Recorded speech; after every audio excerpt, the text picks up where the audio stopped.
हर उदासी डिप्रेशन नहीं होती है, लेकिन जब उदासी, थकन, ओवरथिंकिंग और होपलेसनेस हफ्तों तक साथ रहे और तो ये सिर्फ मूड नहीं रहता है, बल्कि ये डिप्रेशन भी हो सकता है। और आज हम समझेंगे कि डिप्रेशन को दो एंगल से किस तरह से अंडरस्टैंड कर सकते हैं। पहला एंगल है हमारा साइकोलॉजिकल पॉइंट ऑफ व्यू से डिप्रेशन को अंडरस्टैंड करना, यानी जो हमारा माइंड है और हमारे इमोशंस हैं किस तरह से जो है वो डिप्रेशन कॉज करते हैं। सेकंड जो हमारा एंगल है वो है फिजियोलॉजी, यानी कि हमारी जो ब्रेन है और जो बॉडी है वो आपस में किस तरह से इंटरलिंक करते हैं कि डिप्रेशन कॉज करता है। तो बात करते हैं फर्स्ट एंगल की साइकोलॉजिकल पॉइंट ऑफ व्यू से। तो साइकोलॉजी का जो पॉइंट ऑफ व्यू है वो डिप्रेशन के बारे में कुछ यूं है कि जो डिप्रेशन है एक इमोशनल और मेंटल कंडीशन है। जब इंसान constantly stress, trauma, rejection, loneliness या फेलियर फेस करता है तो उसकी जो थॉट होती है वो नेगेटिव होने लगती है। उसके ब्रेन में ऐसी थॉट्स रिपीट होती हैं लाइक मैं यूजलेस हूँ, मेरे साथ कुछ अच्छा नहीं हो सकता, कोई मुझे समझता नहीं है। तो इस प्रोसेस को साइकोलॉजिस्ट नेगेटिव थिंकिंग पैटर्न कहते हैं। अब डिप्रेशन में क्या होता है? डिप्रेशन का शिकार इंसान जो है वो ओवर थिंकिंग करता है, मोटिवेशन लूज कर देता है, सोशल इंटरेक्शन अवॉइड करता है और छोटी छोटी चीजों में भी अपना इंटरेस्ट नहीं शो करता। तो कभी कभी डिप्रेशन आपके childhood trauma, toxic relationship, emotional neglect होने की वजह से भी डेवलप हो जाता है।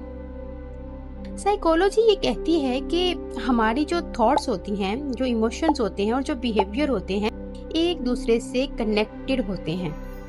तो अगर थॉट्स नेगेटिव हों तो इमोशंस हैवी हो जाते हैं और बिहेवियर स्लो और आइसोलेटेड होता जाता है, यानी हम लोगों से बिल्कुल ही आइसोलेट हो जाते हैं।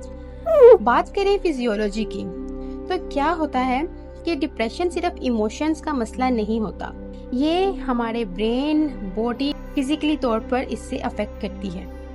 हमारे ब्रेन में कुछ इंपॉर्टेंट केमिकल्स होते हैं लाइक सेरोटोनिन है, डोपामाइन है, नॉन एपिनेफ्राइन है। तो ये केमिकल्स जो हैं वो मूड, मोटिवेशन और हैप्पीनेस को रेगुलेट करते हैं। डिप्रेशन में इन केमिकल्स का बैलेंस होना जरूरी होता है, लेकिन अगर ये केमिकल बैलेंस नहीं रहते हैं तो वहां पर उसमें डिस्टर्बेंस आती है जो कि डिप्रेशन कॉज करती है। तो इस वजह से क्या होता है कि जब ये डिस्टर्ब होते हैं तो आपकी जो एनर्जी होती है वो लो हो जाती है, आपकी जो स्लीप होती है वो डिस्टर्ब हो जाती है, आपकी एपिटाइट चेंज हो जाती है, आपकी कंसंट्रेशन वीक हो जाती है और आपकी जो बॉडी होती है वो कॉन्स्टेंटली टायर्ड फील होती है। तो रिसर्च ये भी बताती है कि जो क्रोनिक स्ट्रेस है वो कोर्टिसोल हार्मोन बढ़ा जाती है, यानी कि जब हमें क्रोनिक स्ट्रेस होता है तो उससे कोर्टिसोल हार्मोन जो है वो बढ़ जाता है। और जब कोर्टिसोल का लेवल जो है वो इंक्रीज करता है तो ब्रेन सेल्स को अफेक्ट करता है, आपकी मेमोरी वीक करता है और एंजाइटी और डिप्रेशन को इंटेंस लेवल तक ले जा सकता है। तो यानी डिप्रेशन सिर्फ सोच का मसला नहीं है, बल्कि ब्रेन केमिस्ट्री और नर्वस सिस्टम का भी एक इश्यू है। तो अच्छी बात यह है कि डिप्रेशन ट्रीट हो सकता है और इसकी ट्रीटमेंट में आपकी थेरेपी आती है या लाइक सीबीटी आती है, ठीक है। उसके अलावा हेल्दी रूटीन है, एक्सरसाइज है, प्रॉपर स्लीप है, सोशल सपोर्ट है और कभी कभी तो मेडिकेशन भी बहुत ज़्यादा हेल्पफुल होती हैं। साइकोलॉजिकली थेरेपी नेगेटिव थॉट्स को चेंज करती है, जबकि मेडिसिन ब्रेन में मौजूद जो केमिकल्स होते हैं उनको बैलेंस करने में हेल्प करती है।